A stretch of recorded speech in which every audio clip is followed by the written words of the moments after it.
Biblia, por favor, allá en el sexto libro de la Biblia, ubicado en Josué, capítulo número 2, versículo del 1 hasta el versículo número 5. Saludamos a nuestros hermanos de Agua Viva de Ciudad Victoria. Ya pronto vamos a estar allá, 1 de noviembre, vamos a estar allá con ustedes. Josué 2, del 1 al 5. Fíjense que ellos lo que están haciendo, como solamente tienen el culto en la tarde, entonces agarran la predicación de nosotros acá en la iglesia en la mañana y se la ponen a los jóvenes en la tarde. Así de que el sermón pasado de la mañana, Servir para Ganar, ellos lo bajan de YouTube y entonces lo ponen en el proyector para tener la predicación por la tarde allá en aquella iglesia Agua Viva. Pronto vamos a estar allá con ustedes el sábado 1 de noviembre. Josué, capítulo número 2, versículo del 1 al 5. Dios tiene un plan. Permítame a mí leer del versículo 1 hasta el versículo número 4 y en el versículo 5 nos unimos todos. ¿Lo tenemos?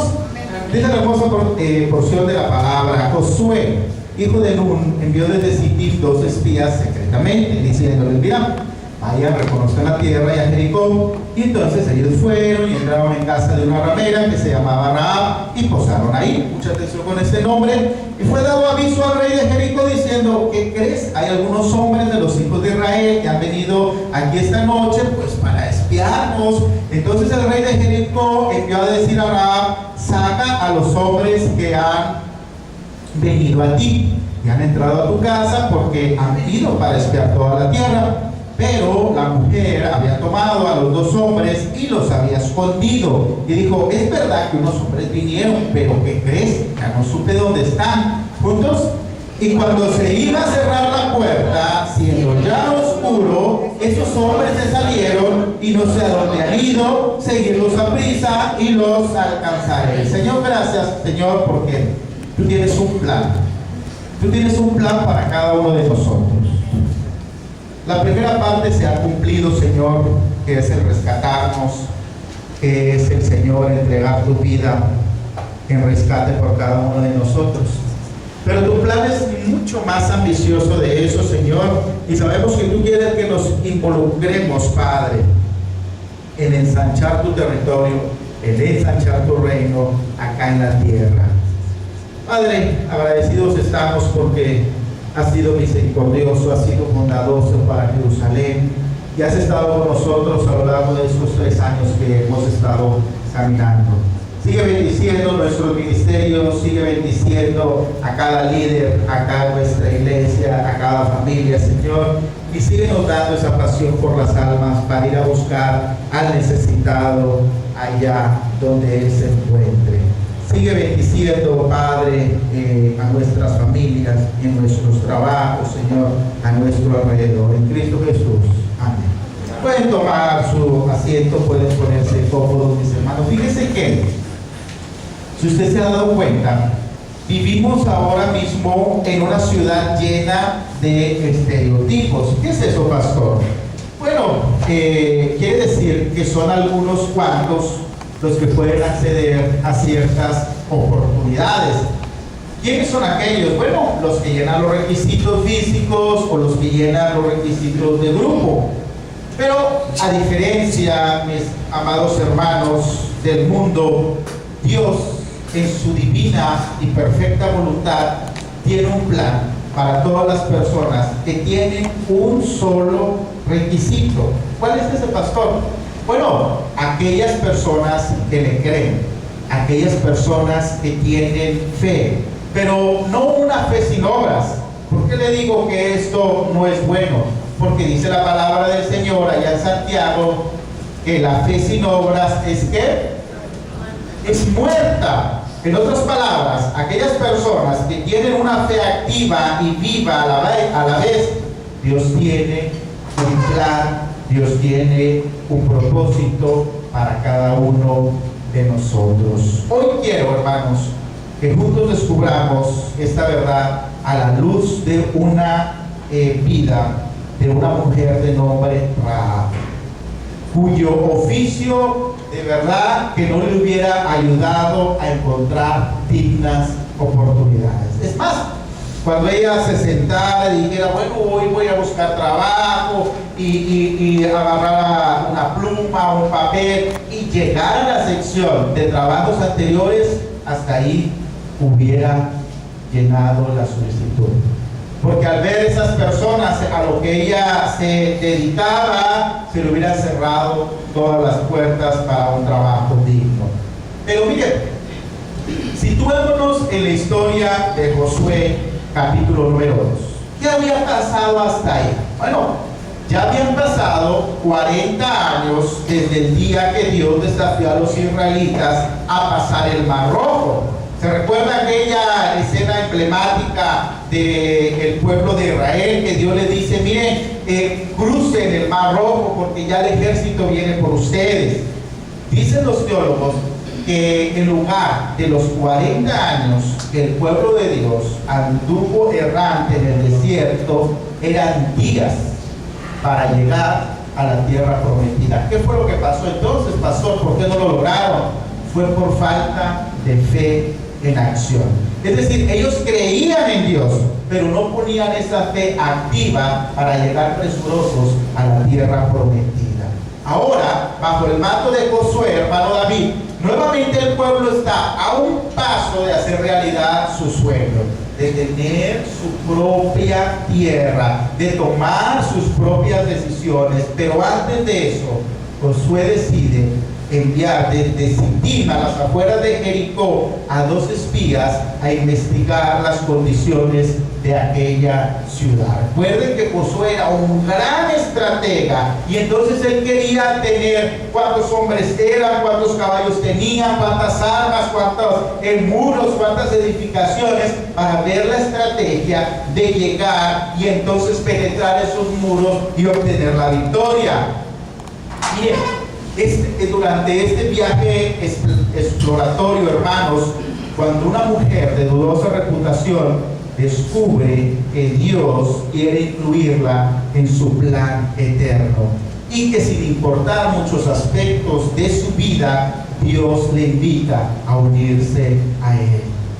Hermanos, estos temas que aparecen aquí en la Biblia son los que a mí me animan como pastor. ¿Por qué? Porque aún con nuestras debilidades, aún con todas nuestras carencias expuestas, sé que Dios tiene un plan para nosotros como iglesia. Yo me acuerdo, hermanos, que cuando empezamos no teníamos lo que tenemos el día de hoy. Por eso cuando usted me escucha hablar de Jerusalén, de la iglesia, la verdad que se me transforma la cara, me llena de gozo. ¿Por qué? Porque el ser una persona activa en el plan de Dios me llena de orgullo. Porque como usted, a mí se me habían cerrado muchas puertas. Gente que decía que yo no la iba a hacer en ningún ámbito, gente que no creía en mí. Pero yo me acuerdo, hermanos, que usted tiene un pastor bien soñador. Y cada vez que nosotros nos ponemos a cuentas con Dios y nosotros le decimos, Señor, está con nosotros, el Señor hace grandes cosas como iglesia y como familia. Yo me acuerdo, porque usted sabe, yo de repente voy y platico con usted de lo que queremos nosotros hacer como iglesia, y a veces me gana el tiempo en estar platicándole todo lo que yo sueño que una vez la iglesia va a tener. Yo me acuerdo que un día aquí, hace 7 meses, aquí sentado en este altar, y allí estaba una linda familia de la iglesia. Hace 7 meses le decía, no tenemos un buen sonido. Y yo sé que un día el Señor nos va a dar un buen sonido para que no andemos arrastrando las bocinas, tumbándonos con los cables, una bocina de una manera, otra bocina de otra. Y decía, pero son muchos miles de dólares los que necesitamos para tener nuestro sonido. Y yo le decía, pero yo le estoy pidiendo a Dios para que Él nos dé a nosotros esos miles de dólares para nosotros de una vez por todas tener nuestro propio sonido. Y el Señor nos lo dio. Ya ve usted cómo lo tenemos. En una cosa sí yo me equivoqué. El Señor no me dio los miles de dólares para yo comprar el sonido. El Señor me dio unos cientos de dólares para comprar un sonido que costaba miles de dólares. Así es el Señor con nosotros. Pero sabe una cosa, usted tiene que tener una fe activa. Usted tiene que decirle al Señor: mira, Señor, mi matrimonio no va bien, porque yo no me puedo llevar como otras familias de la iglesia que entran tomados de la mano, que se sientan uno al otro, que se van y vienen en el mismo carro, que comen juntos. ¿Por qué? Porque usted no se lo pide a Dios. Es verdad, hermano. Usted tiene que tener esa fe que va a llegar a ese nivel. Hermano, es que yo tengo un trabajo en el que no gano mucho. Yo también llegué a estar así. Yo le cuento que mi primer trabajo que yo tuve era boleando zapatos. Y el Señor, poco a poco, yo le decía: Señor, y no era creyente, pero yo le decía: Señor, ¿será que toda la vida yo voy a vivir boleando zapatos? ¿O será que un día tú me vas a rescatar y sin yo tener una familia, unos padres ricos que me dieran una educación, será que tú me la vas a dar a mí? Y el Señor me la dio. Solamente que usted tiene que tener esa fe, porque el Señor es lo que ve. A veces nos vivimos nosotros quejando que no tenemos para la gasolina, que no tenemos para comprar lo necesario a nuestros hijos, pero usted tiene que entablar esa relación con el Señor y llegar a una medida de la fe y decirle: Señor, yo quiero hacerlo. Porque cuando usted quiere, el Señor también quiere. El Señor está puesto a darle a usted, a darle a usted, a darme a mí lo que nosotros más necesitamos. Pero el Señor dice: bueno, yo tengo todo aquí en la tierra. Yo tengo el poder para darte una buena vida, para darte un buen trabajo, para darte una buena relación, para darte una buena salud. Pero el Señor quiere que usted active esa fe. No es necesario nada más creer, hermano. Es necesario decirle al Señor: yo sé que mañana, que pasado, que en un tiempo no muy lejano, tú me lo vas a dar a mí. Hermano, yo le he participado a usted que Dios tiene un plan para nuestra iglesia. Mire, la vida de esta mujer de nombre Rahab es uno de los casos más emblemáticos de la gracia de Dios. Vamos entonces a descubrir allá en Josué, capítulo número 2, versículo número 1, que Dios tiene un plan sin importar su historia. Dice la palabra del Señor, allá en el versículo número 1, Josué, hijo de Nun, envió desde Sittim 2 espías secretamente, diciéndoles: andad, reconoced la tierra y a Jericó. Y ellos fueron y entraron en casa de una ramera que se llamaba ¿cómo? Y posaron ahí. Miren, los 2 jóvenes espías enviados por Josué llegan a Jericó con la misión de descubrir las condiciones de la ciudad y así determinar su estrategia para la conquista.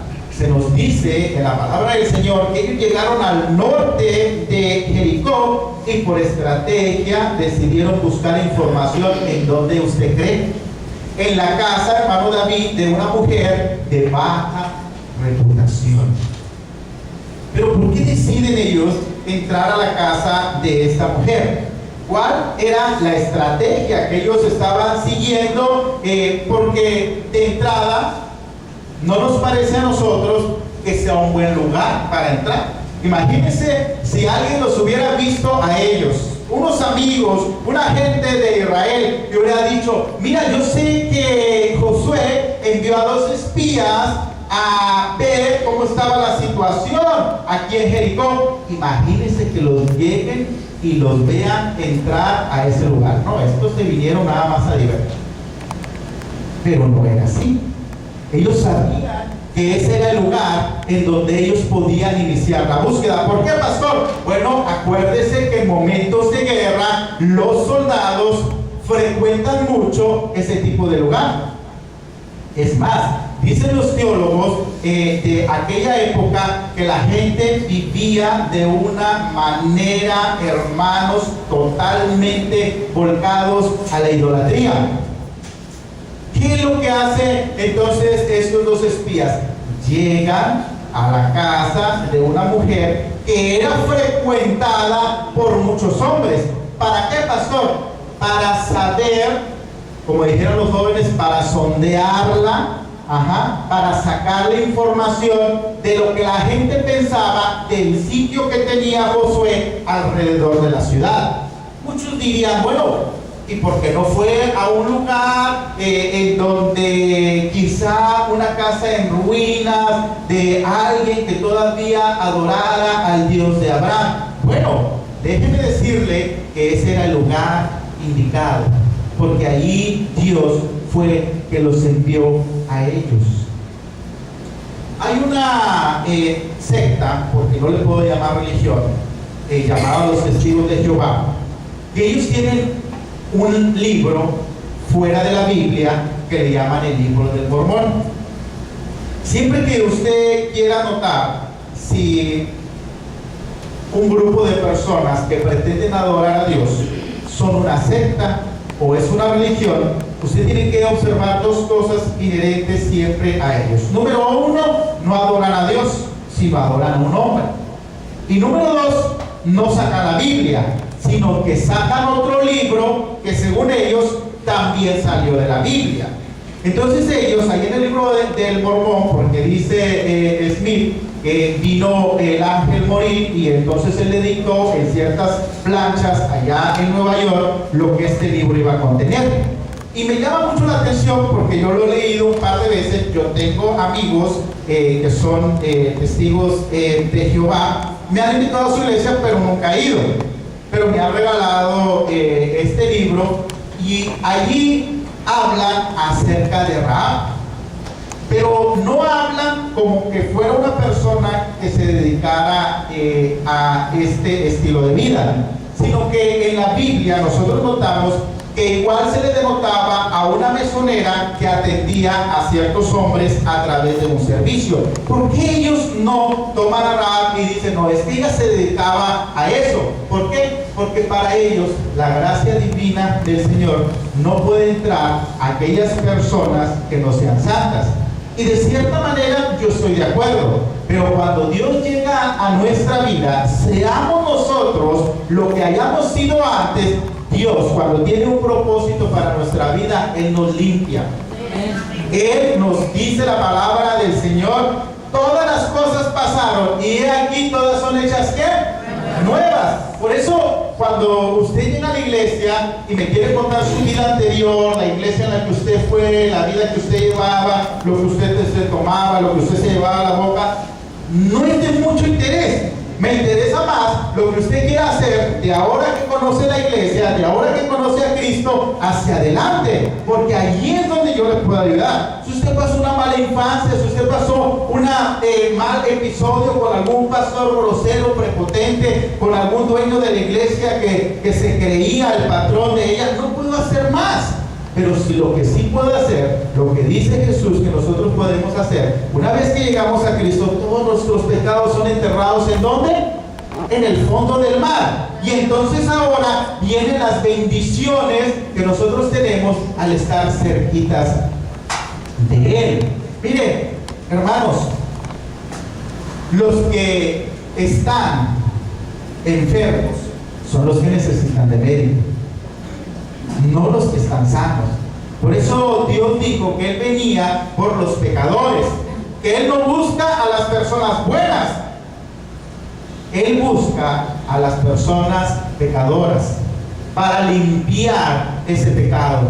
Yo no sé si usted se ha fijado en esto, que las personas que más malito andaban antes de entrar a las cosas de Dios son las más agradecidas para con Él, porque Dios le perdonó un montón de cosas. Quizá este sea el caso mío, quizá este caso sea el de usted, pero miren lo que dice la palabra del Señor. Cuando Él tiene un plan para su vida, miren lo que Él elige.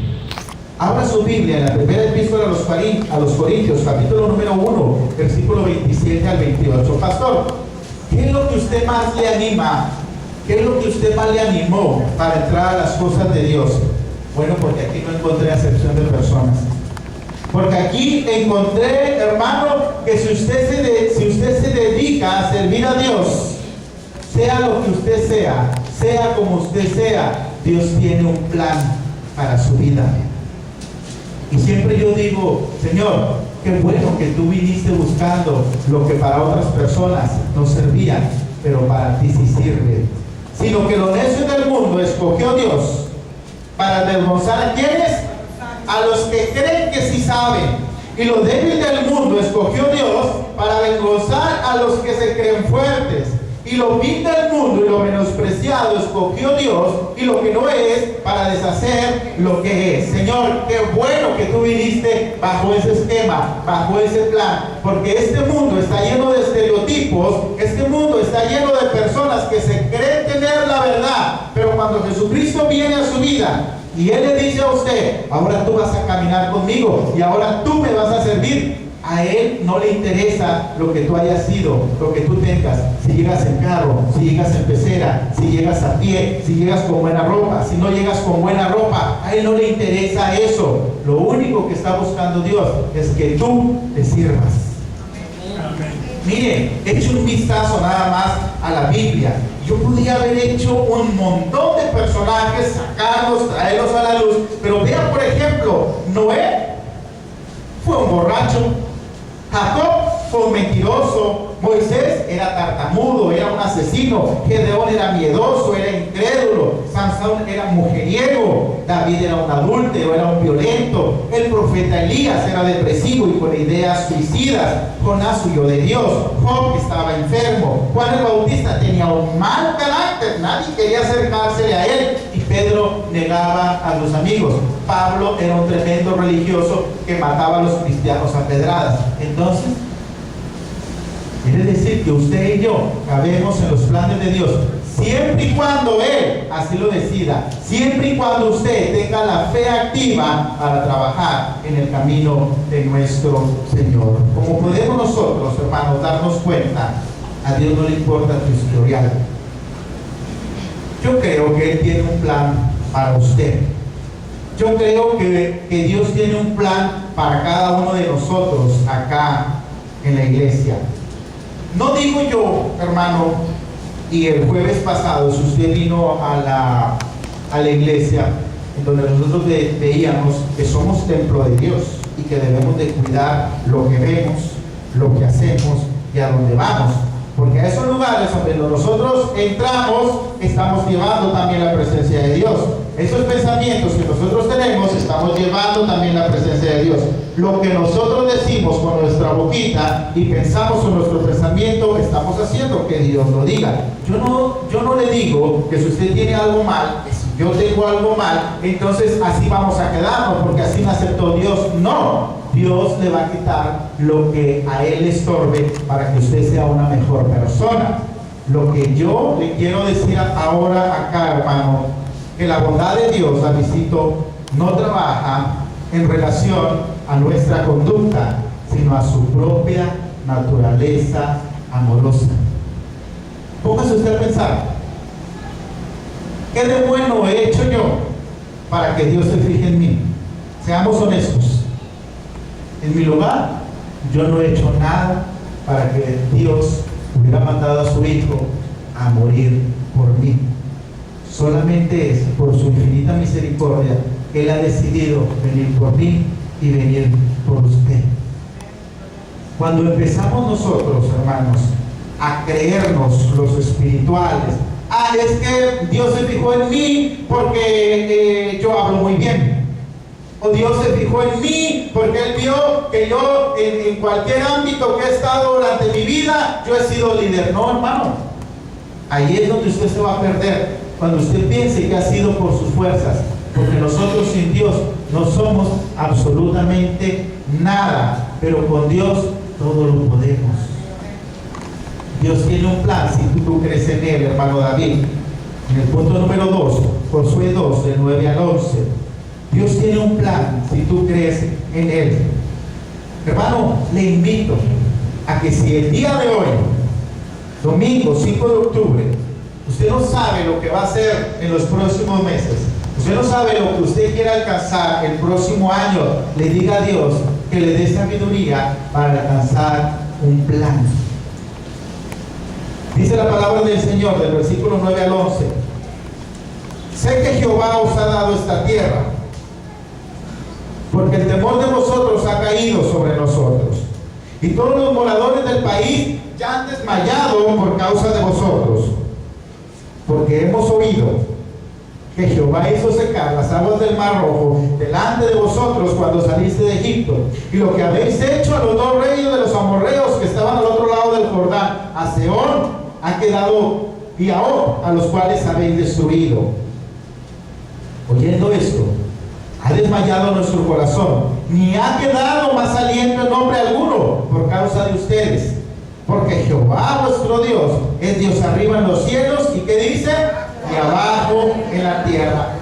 Pastor, ¿qué le llamó la atención de traer esa historia a colación, de poner un ejemplo de que Dios tiene un plan para cada una de nuestras vidas? Y es que nosotros tenemos una fe activa y le decimos al Señor que creemos en lo que Él puede hacer en nosotros, no al revés, creemos en lo que yo pueda hacer por la fuerza del Señor. No, Dios puede hacer muchas cosas en ti. Si tú crees, Él lo puede hacer en ti. Me llama poderosamente la atención la manera en la que Rahab habla de estas cosas. Por su discurso lo inicia: sé que Jehová os ha dado esta tierra, hablando en primera persona. Y aparte, todo lo que ella había escuchado ya de todos los hombres que entraban allí a su casa. Es por eso, hermanos, que lo que yo llamo tener fe es lo que hizo Rahab. Una fe activa, hermano David, una fe que trabaja. Dicen las Escrituras, lo vuelvo a repetir, que sin fe es imposible agradar a Dios. Y sabe una cosa, hermano, a mí me han tildado de soñador. De mí podrán decir un montón de cosas, que soy un apasionado por las almas, que nomás quiero ir a alcanzarlas, que yo no estudié aquí, que soy una revista, que vengo de otra ciudad, de otro país, de haber estudiado mi seminario y vengo acá a la ciudad. La gente a veces piensa mal de nosotros, pero no es lo que la gente piense de nosotros, sino que la gente piense de usted. Porque si usted está bien con Dios, hermano, como dicen los jóvenes, que lo que piensen los demás de usted, por una oreja le entre y por otra le salga. Yo me acuerdo, hermano, cuando decían, yo compartía, vamos a comprar una camioneta. Éramos una iglesia de apenas 30, 35 personas. Apenas estábamos en un año. Yo le decía, hermano, si es necesario comprar una camioneta. Pastor, es que no es necesario. Somos muy poquita gente. Sí, pero al paso del tiempo vamos a hacer más y la vamos a necesitar para ir a nuestros viajes misioneros, para traer gente, para llevar gente. Yo me acuerdo que cuando yo vi esa camioneta, yo soñaba con ella. Les contaba que yo me subí a ella y me perdí, empezando a sentar a las personas en los lugares en donde la camioneta iba a estar aquí en la iglesia. No la completaba, porque era una camioneta con mucho valor y nosotros apenas teníamos ni siquiera la mitad de lo que costaba la camioneta. Pero sabe una cosa, yo no creo en sus fuerzas, yo no creo en mis fuerzas, yo creo en lo que Dios puede hacer en nuestra iglesia. Nos decía, cuando yo compartía con las iglesias, cuando íbamos a mandar misioneros a Centroamérica, y me decían algunos de los hermanos de la iglesia, no, es que mire, si usted va y busca a la convención, y si usted va y busca a otras iglesias, esas iglesias le van a ayudar. Hermano, no me ayudaron, se burlaban de mí, porque decían, apenas vas en el segundo año de iglesia y tú quieres hacer lo que muchas de las iglesias en Matamoros queremos hacer de años que tenemos aquí. Y yo les dije, es que yo no creo, ni estoy rodeado de la lógica de los años de la iglesia, si yo estoy creyendo en un Dios que todo lo puede. Y fuimos y regresamos con bien a Centroamérica, y el otro año vamos a España, y si Dios quiere, y hay 2 hermanos de la iglesia, 3 hermanos de la iglesia que me han dicho, yo quiero juntar en el 2016 a irme a España. Tenemos que tener esa fe, hermanos, que un día vamos a tener una iglesia grande, que un día vamos a impactar a la ciudad. Yo, hermano, cuando vamos a mensajeros, usted me ha visto, siempre que vemos un terreno baldío grande, con mucho basura, con mucho árbol, con mucho pasto descuidado, digo, ¿y por qué no esto podría ser un lugar en donde nuestra iglesia pudiera ubicarse?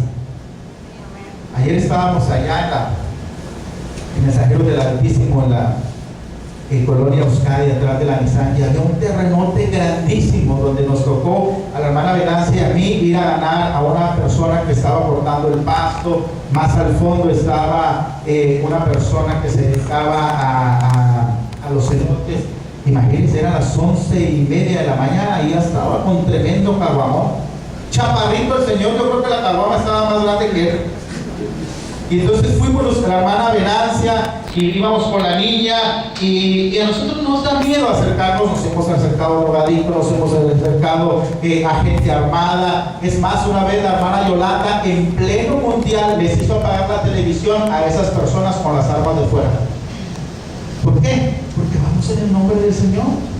Porque no vamos nosotros a decirles cosas de seres humanos, sino a decirles cosas que Dios quiere para mejorar su vida.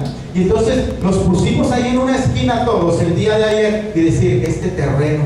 Y ya empezábamos a ver, de allá el estacionamiento, pastor, y mire a 3 cuadras de la cesta. Le digo, esa es la fe.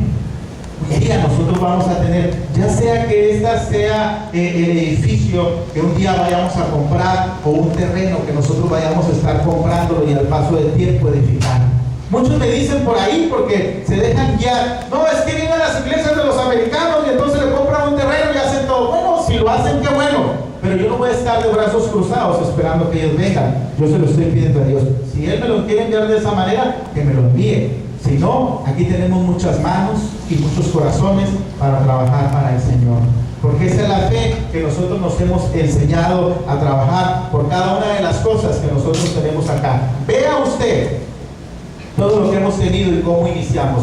Todas y cada una de las cosas nos las ha dado Dios a través de su esfuerzo, de sus manos, de su trabajo y de su corazón. Dios tiene un plan, hermano David, en el último punto de nuestro estudio. Dios tiene un plan cuando tú trabajas para Él.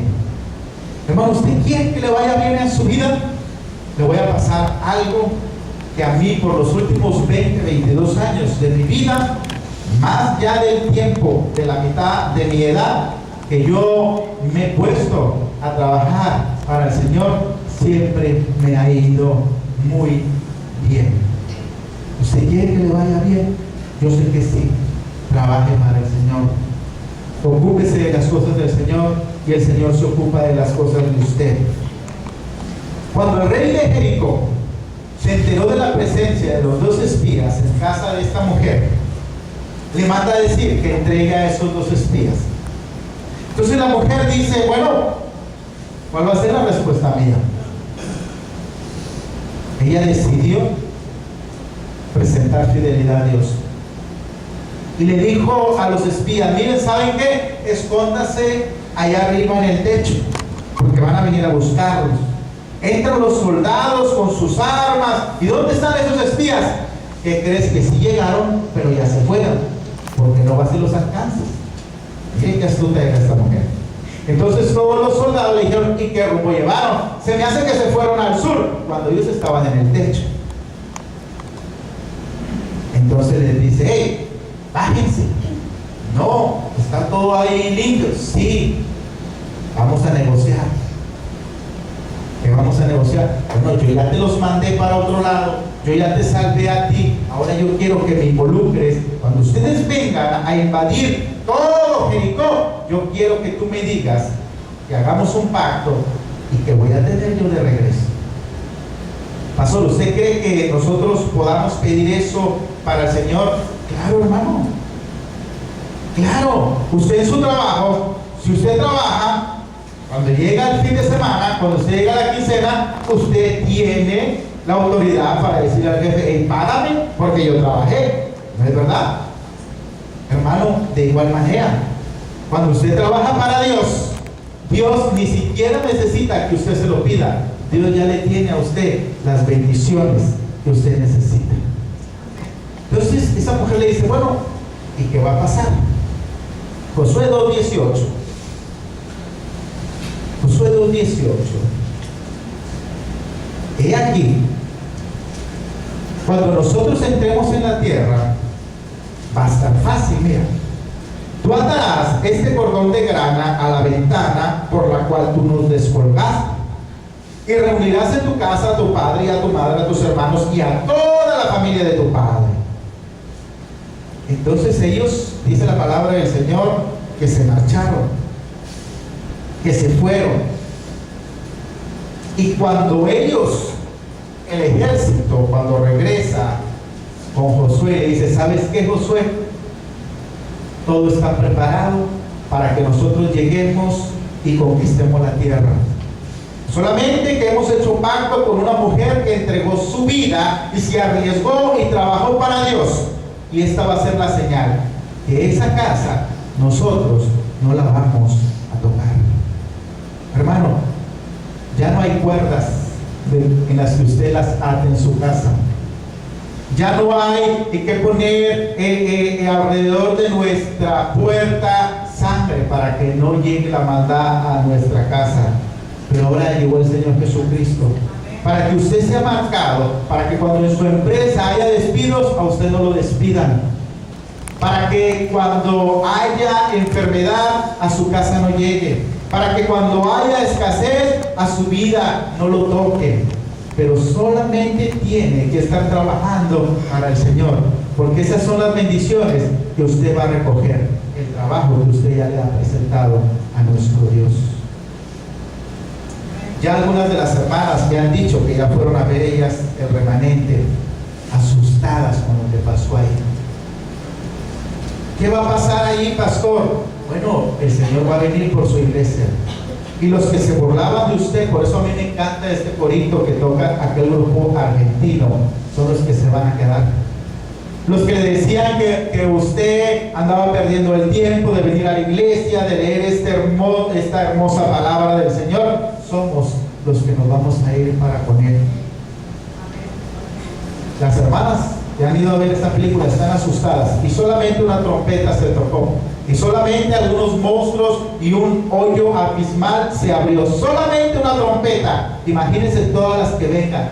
Le digo algo, no se preocupe, usted ya no va a estar ahí, porque nosotros vamos a estar allá en el cielo alabando el nombre del Señor, porque vamos a ser marcados a través de este sello que nosotros tenemos del Espíritu Santo. Rahab decidió aceptar el plan de Dios, hermano.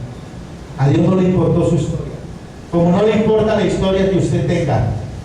Si Dios le va a usar, lo va a usar como usted es. Dios le va a quitar todo lo que a usted le estorbe para adorarlo. Mire, habla su Biblia en Mateo capítulo número 1. ¿Qué fue lo que pasó después, pastor, con esa Rahab? Bueno, le cuento. Toda Jericó fue arrasado. Las mujeres, los niños, los hombres, las casas fueron repartidos entre el pueblo de Dios, menos la casa de Rahab. ¿Qué más pasó para su vida, pastor? Ella se casó. Dice la palabra del Señor específicamente que se casó con un hombre llamado Salmón. Los teólogos dicen, porque cuando Josué manda a los 2 espías a Jericó, no dicen los nombres de ellos, pero los teólogos dicen que esta mujer Rahab se casó con Salmón, que era uno de los 2 espías que ella había conocido en su casa. Al paso del tiempo, Rahab fue una de las personas que, si usted sigue Mateo capítulo 1, número 1, está en la genealogía de nuestro Señor Jesucristo. Mateo 1:1 dice, libro de qué dice, de la genealogía de Jesucristo, hijo de David, hijo de Abraham. Y ahí siguen todas las genealogías, que son 40. Salmón engendró ¿de quién? De Rahab a Boz engendró, en el 5. Salmón engendró de Rahab a Boz engendró de Ruth a Obed, y Obed a Isaí. Y ahí sigue la genealogía hasta llegar a nuestro Señor Jesucristo, por una mujer que le creyó al Señor. ¿Qué es lo que debemos hacer nosotros acá como iglesia? Solamente creerle al Señor. Al Señor no le importa su pasado. Las iglesias bautistas de Matamoros, yo creo que de México, se hunden en poner cosas del hombre antes de las cosas de Dios. Porque ¿sabía usted, hermano, que para que una iglesia bautista pueda aceptar a una familia nueva aquí en la iglesia, esa familia que entra, si ya iba a otra iglesia, debe de traer una carta de la otra iglesia, del pastor, diciendo que es recomendable, y si no hay que correrla. Imagínense el grado de cosas negativas que ha llegado a nuestra iglesia. ¿Y todo por qué, pastor? Porque ponemos cargas que son ajenas a este libro. Aquí somos una iglesia en donde todos son bienvenidos, siempre y cuando usted quiera trabajar para el Señor. Porque si usted quiere venir a hacer chismes, hablar de la gente, hablar de nuestros hermanos, no tiene cabida acá. Yo me acuerdo que una de nuestras misioneras iba antes a una iglesia y el pastor vino a hablar conmigo acá, mal de ella. Le dije, ¿sabe qué? Se me va de la iglesia porque aquí no se viene a hablar de una hija de Dios y mucho menos en el tono en el que usted lo hace. No caben ese tipo de personas en nuestra iglesia. Aquí solamente cabe el trabajo para el Señor, porque el Señor es lo que va a bendecir. Vea usted, cuando una persona obra mal, quizá por un tiempo va a andar deleitándose y creyendo que su festejo no va a acabar. Pero una cosa sí le digo, de Dios nadie se puede burlar. Esas personas que andan haciendo daño a la ciudad, un día van a tener su merecido. Tenemos que ir por ellas. Tenemos que obrar en fe y decirles que a través de Cristo hay salvación. Sea lo que hayan hecho, sea como ellos hayan sido su vida, Dios tiene un plan para su vida si ellos deciden aceptar a Cristo en su corazón. Vamos a orar. Señor, gracias, Señor, por este día que tú nos has regalado. Gracias, Señor, porque al paso del tiempo hemos entendido que entre más trabajemos en tu nombre, más bendiciones podemos alcanzar. Te pedimos, Señor, que te quedes con nosotros. Estamos a punto de despedirnos como iglesia, Padre, pero no queremos despedirnos de tu presencia. Sigue estando con nosotros. Te invitamos, Señor, a que te sientes al lado de nuestra mesa a comer con nosotros. Y te pedimos, Padre, que tú pongas en nosotros el anhelo, Señor, el deseo de estar nuevamente hoy por la tarde. Bendice a nuestros hermanos que por alguna razón no pudieron venir acá a nuestra iglesia. Sigue bendiciendo a Matamoros, Señor, y que siempre tu nombre sea exaltado. En el nombre precioso de Cristo Jesús. Amén. Vamos a ponernos de pie, mis hermanos.